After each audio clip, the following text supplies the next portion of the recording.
Hi there, Stephanie here. I have been reading about the simple view of reading and thinking about the simple view of reading quite a bit lately. And I want to share some ideas, some of my learnings to get your reactions and engage in a little bit of conversation about this really important topic. Some of the things on my list, I think I have 4 or 5 that I'd like to get your thinking about. First of all, the simple view of reading is not simple. It is quite complex. It is not outdated. It is not limited, but it is a specific representation, and it's important to keep it defined correctly, I would say. So the idea of the simple view of reading is that it is representing in this math equation the complexity of reading. It is boiling down some of the very most complex human behaviors and representing them in this very elegant and simple way as the big picture capacities of what is required for reading comprehension. And that includes word recognition, that effortless, automatic reading of the words, lifting the words off the page, multiplied times language comprehension, which is the capacity to gain meaning from spoken language, equals reading comprehension, which is that capacity to gain meaning from written linguistic discourse or linguistic discourse in print, represented in print. So those are parallel. Language comprehension and reading comprehension can be defined in the same way. One is getting that information from spoken or oral language. The other is getting it from print. The second thing that I would maybe like to highlight or emphasize that's kind of a new discovery for me is that the simple view of reading is not intended to represent the processes of reading, not intended to represent really anything about instruction or how you become a reader. It is simply representing the cognitive capacities that have to be in place for skilled reading to happen. Okay, there are other models that will talk about how reading develops. I think about the 4-part processor, for example, right? Other models that represent what should happen in instruction. That's not the intent of the simple view. The main idea here is that it's the capacities that are closest to reading comprehension. That all of that capacity, all of that cognitive functioning can be boiled down, if you will, into these 2 components, word recognition and language comprehension. There is no third capacity that's required for being a skilled reader.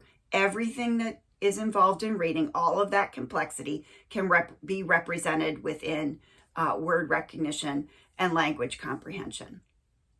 The other thing that I would mention is the way that that simple view of reading is laid out as a math problem, specifically a multiplication problem. So these 2 capacities of word recognition and language comprehension are separate. They are independent. They are important and essential on their own. They can interact, but they don't have to interact. They can be described and defined as separate entities. They can be measured separately. And so that's an important piece here. It's not an addition problem. So each one of those capacities, word recognition and language comprehension, has to be in place. So if one or the other is diminished in some way, reading comprehension will not be optimal. So you have to have a full 1, so to speak, in word recognition and in language comprehension for the product, the multiplication of 1 times 1, to also be a full 1 in reading comprehension. If you have a 0.9, like you're good, but you're not great at word recognition or language comprehension, the result is a 0.8 in reading comprehension, right? So it's important to keep in mind you have to be really skilled at both of those capacities to result in skilled reading comprehension is the idea. So good reading comprehension results from both of those capacities being fully operational, but reading difficulties can result in a variety of ways. You can have reading difficulties because you are lacking in word recognition.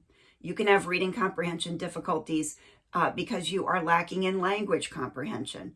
Or you can have reading difficulties or reading disabilities even because you're lacking in both of those capacities, right? So that's an element to explore and understand as you are assessing students, as you are trying to think about how to support students who are struggling readers. So the other thing that I want to mention is that because that formula of the simple view is often represented in this left to right horizontal fashion, sometimes that leads people to misunderstand and think that we should teach word recognition first because it's on the left and then develop language comprehension, that it's this sequence from left to right.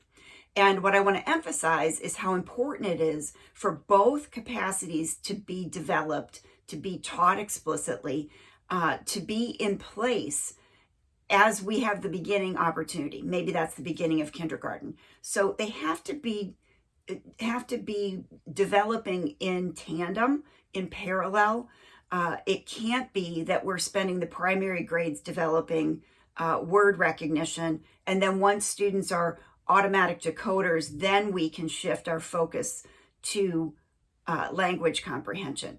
That doesn't seem to work. So even though the simple view is not meant to represent what's going on in instruction, there are implications for this because we know that once students are fully accurate and automatic with word recognition, language comprehension is what constrains or limits their reading comprehension.